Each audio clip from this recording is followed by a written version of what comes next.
विद्यार्थी मित्रांनो नमस्कार. बीएड कोर्स क्रमांक 103 लर्निंग अँड टीचिंग अध्ययन आणि अध्यापनामधील युनिट नंबर 1 मधील उपघटक आज आपल्याला अभ्यासायचा आहे. तो म्हणजे अध्ययनाच्या पारंपरिक उपपत्ती. या उपपत्तीमधील आपल्याला अमेरिकन सायकोलॉजिस्ट एडवर्ड थॉर्नडाईक याने अध्ययनविषयक मांडलेली जी काही उपपत्ती आहे त्याचा आपल्याला आज अभ्यास करायचा आहे. थॉर्नडाईकने अध्ययनविषयक उपपत्ती म्हणजेच प्रयत्न प्रमाद पद्धती आपल्या सर्वांसमोर सादर केलेली आहे. अमेरिकन मानसशास्त्रज्ञ एडवर्ड थॉर्नडाईक याने 1898 मध्ये ॲनिमल इंटेलिजन्स या ग्रंथामध्ये ही अध्ययनविषयक उपपत्ती मांडलेली आहे. यालाच प्रयत्न प्रमाद पद्धती किंवा संयोजनवादी उपपत्ती म्हणून सुद्धा मान्यता मिळालेली आहे. प्रयत्न प्रमाद पद्धती म्हणजे व्यक्ती कोणतीही गोष्ट शिकत असताना त्याद्वारे अनेक चुका केल्या जातात आणि चुका करत असतानाच त्याचं ठराविक विषयाचं कौशल्याचं अध्ययन होत असतं. थॉर्नडाईकच्या या प्रयत्न प्रमाद पद्धतीचं जे स्वरूप आहे त्या स्वरूपामध्ये थॉर्नडाईकला असं मान्य नाही की अध्ययनासाठी उच्च मानसिक क्षमतांची गरज असते. थॉर्नडाईकचं म्हणणंच असं आहे की कोणतंही अध्ययन जर करायचं असेल तर प्रत्येक वेळेस त्याला उच्च मानसिक क्षमतांची गरज असत नाही. मग काय आहे थॉर्नडाईकच्या व्याख्येमध्ये किंवा त्याच्या या उपपत्तीमध्ये? अध्ययन म्हणजे विशिष्ट वर्तन प्रणाली आत्मसात करणे किंवा विशिष्ट सवयी लावून घेणे होय. मग एखाद्या व्यक्तीला अध्ययन करायचं असेल तर त्याला कोणत्याही प्रकारे उच्च मानसिक क्षमता किंवा त्यावर आधारित प्रयत्नांची गरज त्याला नसते. मग त्याला काय करायचं असतं तर जे काही तो शिकणार आहे तो ज्याच्या मार्फत शिकणार आहे त्यासाठी त्याला एक विशिष्ट वर्तन प्रणाली म्हणजे त्याला थोडक्यात आपण असं म्हणतो की एक बिहेवियरल फ्रेम आत्मसात करावी लागते किंवा विशिष्ट प्रकारच्या सवयी लावून घ्याव्या लागतात. मग जर व्यक्तीला सवयीच लावून जर घ्यायची असेल तर त्या व्यक्तीला बुद्धीची गरज नसते, तर सर्वप्रथम प्रत्यक्ष कृतीला प्राधान्य देण्याची गरज असते. जरी काही अध्ययन करत असताना वेगवेगळ्या अध्ययन पद्धतीमध्ये बुद्धीची गरज असते, मात्र एडवर्ड थॉर्नडाईक याचं म्हणणं याच्या उलट आहे. एखाद्या व्यक्तीला कोणत्याही क्षेत्रामध्ये चांगलं अध्ययन करायचं असेल तर सर्वप्रथम त्याला ती विशिष्ट वर्तन प्रणाली आत्मसात करून प्रत्यक्ष कृती त्याच्याद्वारे करण्याची जास्त गरज असते असं त्याला म्हणावं लागतं. मग एखादी गोष्ट शिकत असताना एखादी विशिष्ट परिस्थिती असेल किंवा जो काही त्या परिस्थितीला दिला जाणारा प्रतिसाद आहे यांच्यामध्ये एक प्रकारचे संबंध दृढ होत असतात आणि हे संबंध दृढ झाले की त्याचं साहजिकच वेगवेगळ्या सवयीमध्ये रूपांतर होतं. समोरची परिस्थिती कोणतीही असू द्या, त्या परिस्थितीला तुम्ही कसा प्रतिसाद देत आहात आणि जर ह्या दोन गोष्टीमध्ये चांगल्या प्रकारचा संबंध दृढ होत असेल तर ॲटोमॅटिकच तुमचं हॅबिट फॉर्मेशन त्या ठिकाणी तयार होतं. आणि म्हणूनच मग या प्रयत्न प्रमाद पद्धतीमध्ये मज्जासंस्थेच्या कार्याला फार मोठ्या प्रमाणात महत्त्व दिलं गेलं आहे. उदाहरणार्थ जर मेणबत्तीचा चटका आपल्याला जर बसला तर आपोआपच आपण हात जो आहे तो बाजूला घेतो. म्हणजेच एखादी मेणबत्ती पेटलेली आहे, त्या पेटलेल्या मेणबत्तीमधून ज्वाला आहेत आणि ज्वाल्याच्या मार्फत उष्णतेची निर्मिती होत असते आणि मग जर आपण आपला हात त्याच्या जवळ जर ठेवला तर ती उष्णता आपल्या शरीराला म्हणजे शरीराच्या त्वचेला लागते आणि त्याचं संदेशवहन डायरेक्ट मेंदूपर्यंत पोहोचलं जातं आणि मग ऑटोमॅटिकच आपण त्या उष्णतेपासून हात बाजूला ठेवतो. म्हणजे जसा स्टिम्युलस आहे त्या स्टिम्युलसला आधारा आपण कसा रिस्पॉन्स देतो, जी परिस्थिती आहे त्या परिस्थितीला कसा प्रतिसाद दिला जातो त्यावरच ही गोष्ट अवलंबून असते. म्हणून ही आपली प्रयत्नप्रमाद पद्धती स्पष्ट करण्यासाठी थॉर्नडाईक याने मांजराचा एक प्रयोग केला होता. आपल्याला जर समोरचं चित्र तुम्ही व्यवस्थित निरीक्षण त्याचं करत असाल तर तुम्हाला दिसेल की त्या कूटपेटीमध्ये एक भुकेलेलं मांजर ठेवलेलं आहे आणि ती कूटपेटिका बंद स्वरूपात आहे. आणि मग त्या कूटपेटिकेच्या बाहेरच थोड्या अंतरावर मासा ठेवलेला आहे. मग तुम्ही विचार करा विद्यार्थ्यांनो, त्या कूटपेटीमध्ये एक मांजर बंदिस्त अवस्थेत ठेवलेलं आहे की जे मांजर अतिशय भुकेलेलं आहे आणि त्याच्या समोर बरोबर ते खाद्य ठेवलेलं आहे. मग भुकेलेल्या मांजराला समोर खाद्य ठेवलं असता ते आपल्याला कशा प्रकारे मिळवता येईल याचं तो बारकाईने निरीक्षण करतो. मग ते अन्न मिळवण्यासाठी त्याची धडपड सुरू होते आणि धडपड सुरू होत असताना मग त्याच्याद्वारे अनेक यादृच्छिक हालचाली होत असतात की ज्या हालचाली ठरून होत नाहीत. मांजर कोणतीही गोष्ट ठरून करत नाही. त्याच्या ज्या हालचाली आहेत ह्या रँडम स्वरूपाच्या हालचाली तो करतो. त्या कूटपेटीमध्ये इकडे तिकडे पळतो. कधी कधी त्या कूटपेटीला असणारे जे गज आहेत त्यांचा चावा तो घेत असेल. त्यानंतर आपला जो पंजा आहे हा पंजा तो मारत असतो. म्हणजेच काय आहे विद्यार्थी मित्रांनो, की कूटपेटी बाहेर ठेवलेला मासा म्हणजेच काय आहे, त्याला आता त्या मांजराला भुकेची गरज आहे आणि त्याला भूक शमवण्यासाठी अन्नाची गरज असल्यामुळे तो त्या कूटपेटिकेमध्ये वेगवेगळ्या प्रकारच्या हालचाली करतो. आणि या सर्व प्रकारच्या हालचाली करत असताना, धडपड करत असताना त्याचं योगायोगाने त्याचा जो पंजा आहे तो पंजा एका कळीवर पडतो आणि ऑटोमॅटिक त्या कूटपेटिकेचं जे छोटंसं दार आहे ते दार उघडलं जातं. आणि दार उघडल्यानंतर साहजिकच ते भुकेलेलं मांजर असल्यामुळे चटकन समोर ठेवलेला जो मासा आहे तो मासा तो फस्त करते. आणि मग विद्यार्थी मित्रांनो, या ठिकाणी तुम्ही लक्षात ठेवायचं आहे की पुन्हा त्या मांजराने मासा खाल्ल्यानंतर पुन्हा त्याला त्या कूटपेटिकेमध्ये ठेवलं जातं ज्या वेळेस तो भुकेलेला असतो. पुन्हा त्याला त्या कूटपेटिकेमध्ये ठेवायचं, दरवाजा बंद करायचा, पुढे मासा ठेवायचा आणि मग त्याच्या हालचाली सुरू होतात. असं 3 ते 4 वेळेस केल्यानंतर किंवा वारंवार केल्यानंतर ऑटोमॅटिकच त्या मांजराच्या सर्व अनावश्यक हालचाली कमी होतात आणि नेमकं या कूटपेटिकेची नेमकं कोणती कळ दाबायची हे त्याच्या लक्षात येतं. आणि पुन्हा पुन्हा ही क्रिया घडल्यानंतर तो कमी वेळेमध्ये त्या कूटपेटिकेचा जी कळ आहे ती दाबतो आणि दरवाजा उघडला जातो आणि स्वतःचं अन्न तो ग्रहण करतो. म्हणजेच थोडक्यात काय आहे विद्यार्थी मित्रांनो, ह्या प्रयोगाचा उद्देश की एखादी गोष्ट जर आपल्याला मिळवायची असेल तर आपल्याद्वारे वारंवार प्रयत्न करावे लागतात, सर्व शक्यता पडताळून पाहाव्या लागतात आणि मग अनेक सराव करत असताना आपण ती गोष्ट किंवा ते साध्य मिळवण्यासाठी ज्या काही अनावश्यक हालचाली आपण करत होतो त्या आपल्याद्वारे भविष्यात पुन्हा पुन्हा ही परिस्थिती निर्माण झाल्यानंतर टाळल्या जातात आणि कमी वेळेमध्ये आपण आपलं जे काही उद्दिष्ट आहे ते उद्दिष्ट पूर्ण करतो किंवा साध्य गाठण्याचा प्रयत्न करतो. हा एडवर्ड थॉर्नडाईक याने प्रयत्नप्रमाद पद्धतीसाठी केलेला हा एकमेव प्रयोग अतिशय प्रसिद्ध आहे.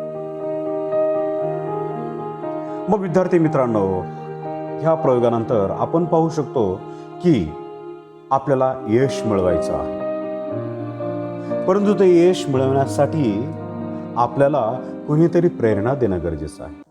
मग ह्या ज्या प्रेरणा आहेत त्या प्रेरणा आपल्या आंतरिक प्रेरणा असतात, बाह्य प्रेरणा असतात आणि या प्रेरणांच्या आधारे आपल्याला माहीत आहे विद्यार्थी मित्रांनो की उद्दिष्ट प्राप्ती करण्यासाठी किंवा जे काही उद्दिष्ट तुम्ही ठेवलेलं आहे ते उद्दिष्ट मिळवण्यासाठी तुम्हाला धडपड करावी लागते, वेगवेगळ्या प्रकारच्या हालचाली कराव्या लागतात. आणि या सर्व प्रकारच्या हालचाली केल्यानंतर, शोधात्मक हालचाली केल्यानंतर तुम्हाला सरावाद्वारे आपोआपच अनावश्यक हालचाली तुमच्या मार्फत जर होत असतील तर त्यांचा त्याग केला जातो.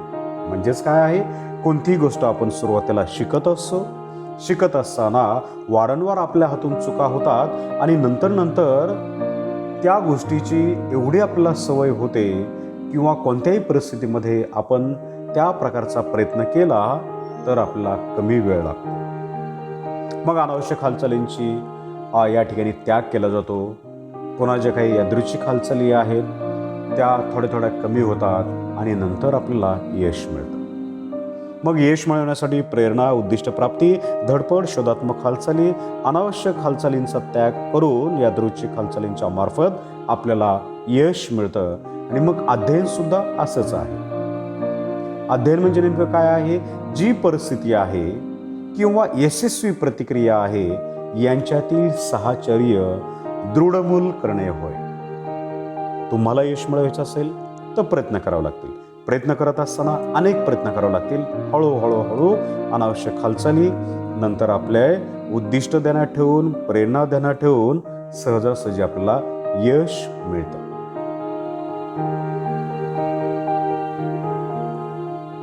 एडवर्ड थॉर्नडाईक यांनी आपल्या प्रयत्नप्रमाद पद्धतीमध्ये अध्ययनविषयक 3 नियम मांडलेले आहेत. पहिला नियम आहे लॉ ऑफ रेडीनेस, म्हणजेच तयारीचा नियम. विद्यार्थी मित्रांनो पहा, कोणत्याही गोष्टीचं अध्ययन आपल्याला जर करायचं असेल तर जो अध्ययन करता आहे किंवा शिकणारा आहे तर त्याची तत्परता आवश्यकता असते. तो तयारी पूर्ण असणं गरजेचं आहे. मग ही तयारी कोणती असते तर पहा, त्याची शारीरिक आणि मानसिक तयारी आणि जी काही पक्वता आहे त्या पक्वतेची गरज असते. मग कोणतीही गोष्ट जर शिकत असताना तो शारीरिकदृष्ट्या तयार असेल, मानसिकदृष्ट्या तयार असेल तरच ह्या 2 गोष्टींचा मेळ घालून परिपक्वतेच्या आधारे त्याला निश्चित यश एखाद्या गोष्टीचं मिळू शकतं. मग तयारीच्या नियमामध्ये नेमकं काय येतं तर पहा, जो अध्ययन करता आहे ह्या अध्ययनकर्त्याच्या प्रेरणेशील व गरजेची ते निगडीत आहे. म्हणजे त्याला नेमकं काय प्रेरणा मिळत आहे, त्याची प्राथमिक गरज नेमकं कोणती आहे, त्याला काय मिळवायचं आहे, उद्देश नेमकं काय आहे, यानुसार तो तयारी करू लागतो. मग विद्यार्थी मित्रांनो, जर त्या कूटपेटिकेमध्ये भुकेलेलं मांजर नसतं तर त्याने अन्न मिळवण्याचा प्रयत्न केला असता का तर नाही. त्या कूटपेटिकेमध्ये भुकेलेलं मांजर ठेवलेलं होतं आणि मग त्याच्या भुकेची गरज शमवण्यासाठी त्याला वेगवेगळ्या प्रकारच्या हालचाली कराव्या लागलेल्या आहेत, वेगवेगळ्या प्रकारचे प्रयत्न करावे लागलेले आहेत आणि मग योगायोगाने त्याला यश मिळतं आणि त्याची जी काही भूक आहे ती भूक शमवली जाते. त्याच प्रकारे आपण किंवा आपल्याला कोणत्याही गोष्टी जर चांगल्या शिकायच्या असतील, नवीन गोष्ट शिकण्याची आपली जर तीव्र इच्छा असेल तर त्यासाठी मनाची सुद्धा तयारी असणं आवश्यक आहे. मग त्यावेळी शिकणे हे तुमचं नेहमी सुखकारक होतं आणि नेहमी शारीरिक क्षमता निर्माण झाल्याशिवाय बालकाला जसं चालायला शिकता येणं कठीण आहे तसंच तुम्हाला एखादी गोष्ट शिकण्यापूर्वी तुमची मानसिक आणि शारीरिक तयारी असणं आवश्यक आहे. म्हणून तयारी, एखाद्या विद्यार्थ्याला आपल्याला काही शिकवायचं असेल, तो शारीरिकदृष्ट्या तंदुरुस्त आहे का, मानसिकदृष्ट्या तो समतोल आहे का, वेल बॅलन्स्ड आहे का, आणि सर्वात प्रथम म्हणजे त्याला शिकण्याची तीव्र इच्छा आहे का, ह्या सर्व गोष्टी पाहिल्या जातात. आणि त्याच आधारे मग हा तयारीचा जो नियम आहे, हा तयारीचा नियम अध्ययनामध्ये अतिशय महत्त्वाचा नियम आहे. दुसरा नियम आपण विद्यार्थी मित्रांनो पाहूया. लॉ ऑफ प्रॅक्टिस म्हणजे सरावाचा नियम.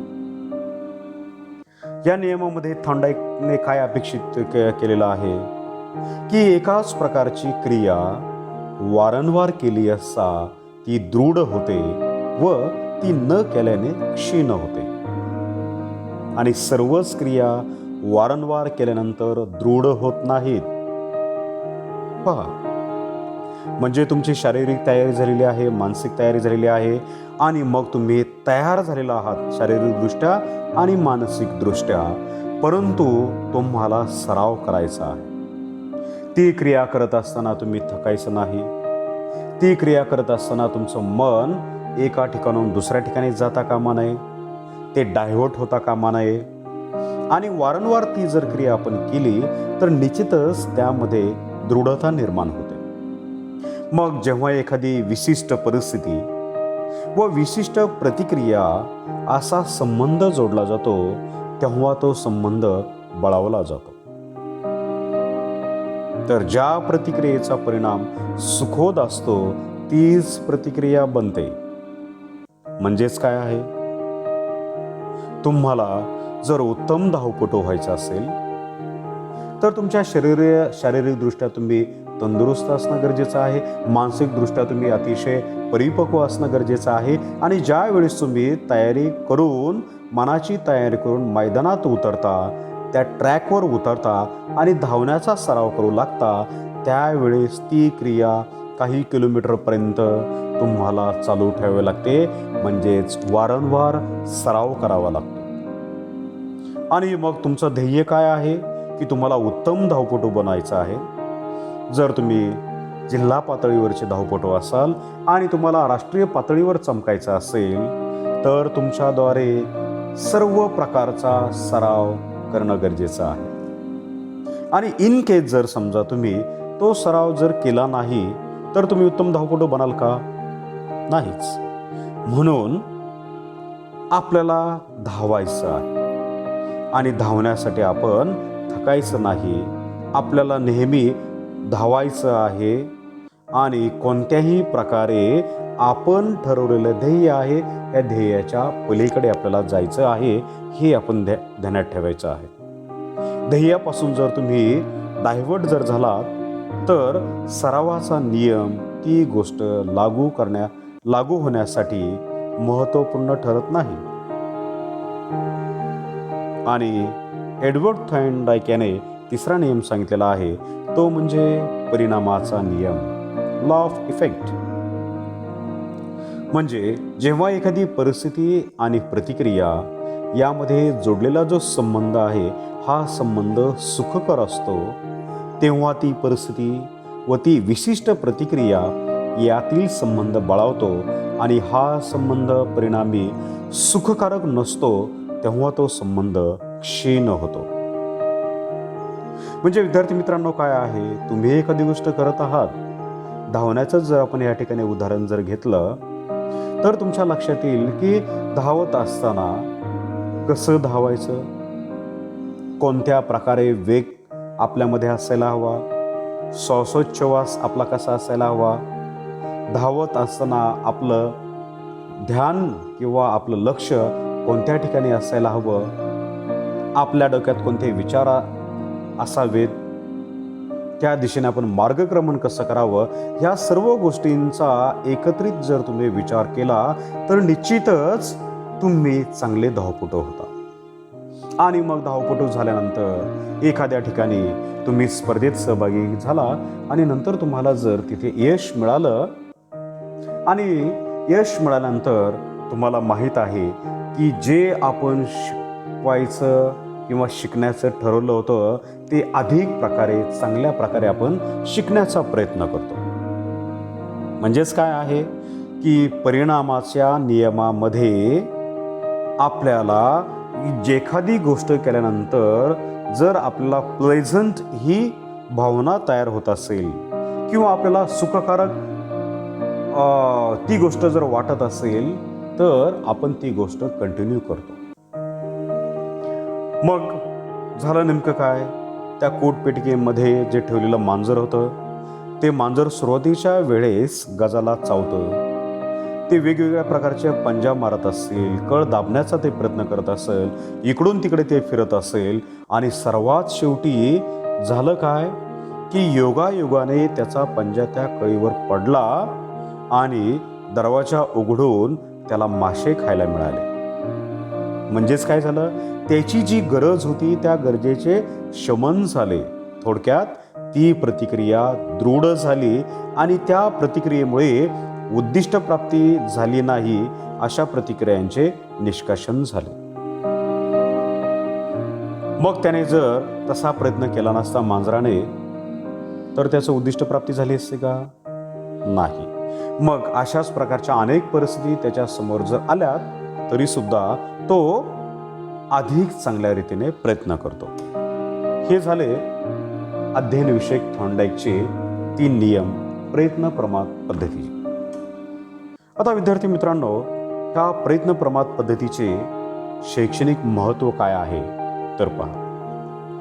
भविष्यकाळामध्ये आपण चांगले शिक्षक होणार आहोत, म्हणून आपल्यासमोर बसलेले जे काही विद्यार्थी असतील तर एकच गोष्ट आपण लक्षात ठेवायला हवी की शारीरिक पक्वता असल्याशिवाय किंवा आल्याशिवाय कोणत्याही प्रकारचे शारीरिक कौशल्य विद्यार्थ्यांना शिकवू नयेत. आणि जर तुम्ही व्यावसायिक शिक्षण त्याला देत असाल तर त्या बाबतीत एकच गोष्ट आपण लक्षात ठेवायची आहे की तो फिजिकली स्ट्रॉंग आहे का, तो शारीरिकदृष्ट्या पक्व आहे का, तरच त्याला ती कौशल्ये शिकवायची, अन्यथा नाही. शिक्षक म्हणून आपण अध्ययनकर्त्याची मानसिक पक्वता पाहूनच त्याला अध्यापन करावे. आपल्यासमोर वेगवेगळ्या ग्रुपचे विद्यार्थी असतात, वेगवेगळ्या अभिरुचीचे विद्यार्थी असतात आणि मग तो तेवढा मानसिकदृष्ट्या परिपक्व आहे का, मॅच्युरिटी त्यामध्ये आहे का, आणि जर ती त्यामध्ये असेल तरच आपण अशा विद्यार्थ्याला वेगवेगळ्या प्रकारे अध्यापन करावे.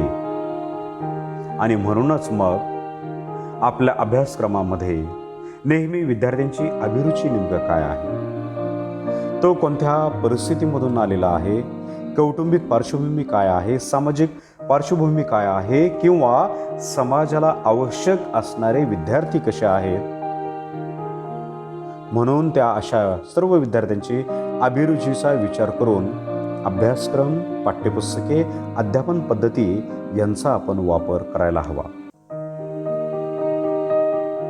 मग कोणत्याही विद्यार्थ्याला जर आपल्याला काही गोष्टी जर शिकवायच्या असतील तर त्या विद्यार्थ्यांना अध्ययनास आपण प्रवृत्त करायला हवं, त्याला शाबासकी द्यायला हवी, त्याला प्रेरणा द्यायला हव्यात आणि याद्वारेच तो विद्यार्थी नवीन परिस्थितीमध्ये अध्ययन करण्यास तयार होतो. मग माझ्यासमोर बसलेल्या विद्यार्थ्यांच्या गरजा नेमकं कोणत्या आहेत त्याचं त्यांना शिक्षण द्यावं. मग शारीरिक, भावनिक आणि बौद्धिक गरजांचा विचार शिक्षकांद्वारे केला जायला पाहिजे आणि त्याचनुसार विद्यार्थ्यांच्या गरजेनुसार त्यांना वेगवेगळ्या प्रकारचे कौशल्य शिकवावेत. त्यांच्या सर्व गरजांचा आदर करून त्यांना तसं आपण प्रवृत्त करायचं आहे. आणि म्हणूनच मग तुमच्या वर्गातील वातावरण अतिशय चांगलं राहण्यासाठी तुम्ही जे हेतुकथन आणि प्रस्तावना करता ते अतिशय प्रभावी असलं पाहिजे की जेणेकरून विद्यार्थी तुमच्याकडे आकृष्ट होईल आणि तुम्ही जे काही शिकवणार आहात ते सर्व शिकण्याचा तो मनोमन प्रयत्न करेल. मग तुम्ही जर गणिताचे शिक्षक असाल तर आपल्याला माहीत आहे की बऱ्याच विद्यार्थ्यांना गणित सारख्या विषयामध्ये किंवा इतर विषयामध्ये त्यांना इंटरेस्ट नसतो. म्हणून आपण आपल्या विषयावर आधारित असणारे जेवढे काही उदाहरणं आहेत, कृती आहेत, कार्यक्रम आहेत, पाढे आहेत, सूत्र, नियम, व्याख्या यांची उजळणी करून घेणं आवश्यक आहे. जेवढं तुम्ही रिव्हिजन कराल, रिपिटेशन कराल तेवढं विद्यार्थ्यांची धारणा चांगली होते आणि मग तो विद्यार्थी जो काही वर्गामध्ये प्रतिसाद देतो, जो काही चांगलं वर्तन त्याच्याद्वारे केलं जातं तर त्याला प्रतिसाद तुम्ही देणं गरजेचं आहे. चांगल्या प्रकारचा, त्याला वर्गात तुम्ही त्याचं कौतुक केलं पाहिजे. सर्वांपुढे बोलून त्याच्या पाठीवर शाबासकी देणं गरजेचं आहे. म्हणजेच तुमचं कौतुक, तुमची प्रशंसा किंवा तुम्ही त्यांना देऊ केलेली बक्षिसे यांचा जर वापर केला तर निश्चितच विद्यार्थी कोणताही विषय असेल तर तो मनापासून शिकण्यास किंवा अध्ययन करण्यास तयार होतो.